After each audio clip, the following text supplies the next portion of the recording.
Chapter 26. The Performer. Up in the sprawling oak, the goose egg was peeping and wobbling around its nest. "Mama, Mama," said the egg.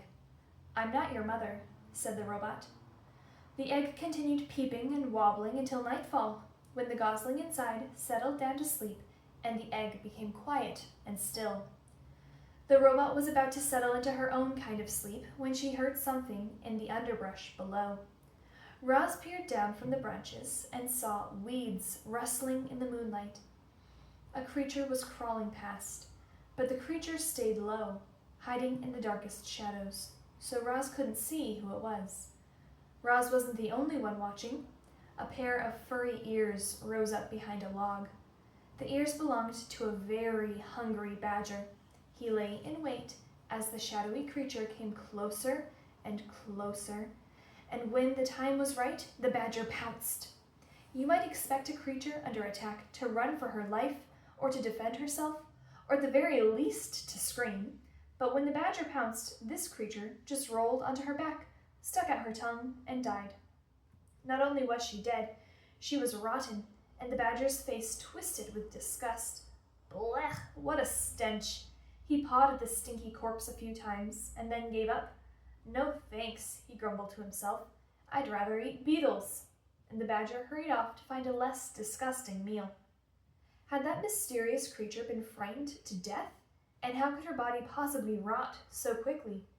Roz was confused, and the robot became considerably more confused an hour later when the dead creature's eyes began to flicker, and her nose began to twitch, and she rolled onto her feet and went on her way as if nothing had happened. The robot's voice called down from the tree, "Are you alive or are you dead?" The creature's voice hissed up from the shadows, "Who's there? Why have you been watching me?" "What you just did was unbelievable," said Roz. "I could not look away." "Unbelievable? Really?" The creature's voice seemed to be softening. "I thought perhaps I overdid it when I stuck out my tongue. I was certain you were dead." "Oh, what a lovely thing to say."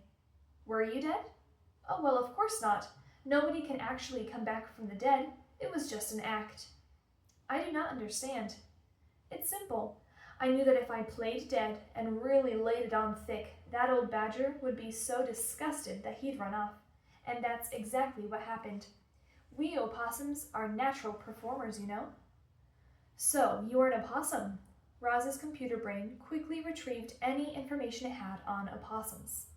"You are a marsupial, and you are nocturnal, and are known for mimicking the appearance and smell of dead animals when threatened." "It's true, death scenes are my specialty," said the opossum, "but I have a wide dramatic range. Believe me." "Oh, I believe you." "Have you done any acting?" said the opossum. "I have not," said the robot. "Well, you should. You might enjoy it. You can start by imagining the character you'd like to be. How do they move and speak? What are their hopes and fears? How do others react to them? Only when you truly understand a character can you become that character. The two odd creatures sat there, one in a tree, the other in the weeds, and talked about acting.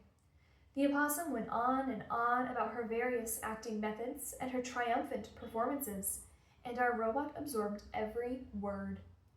"But why do you pretend to be something you're not?" said the robot. "Because it's fun," said the opossum, "and because it helps me survive. As you just saw, you never know, it might help you survive too." Soon the robot's computer brain was humming with activity. Performing could be a survival strategy. If the opossum could pretend to be dead, the robot could pretend to be alive. She could act less robotic and more natural, and if she could pretend to be friendly, she might make some friends, and they might help her live longer and better. Yes, this was an excellent plan.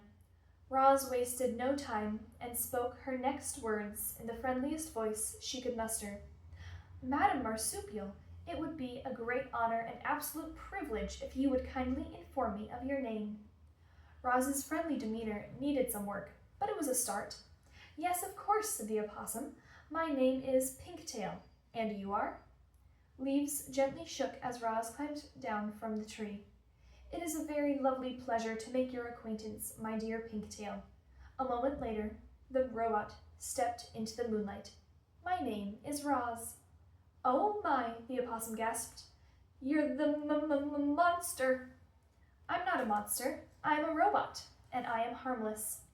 Harmless, really? Well, you do seem rather gentle, and I heard someone say that you don't eat any food at all, which makes no sense, but hopefully it means you won't eat me. I will not eat you, said the robot. I'm so glad to hear that, said the opossum, and a moment later she too stepped into the moonlight. It's nice to meet you, Roz. A weak smile appeared on Pinktail's pointy face. Roz thought things were going really well, but she didn't know what to say next. Neither did Pinktail, so the two friendly creatures just stood there together and listened to the crickets for a while. Well, I should be on my way, said Pinktail at last. Have a nice evening, Roz.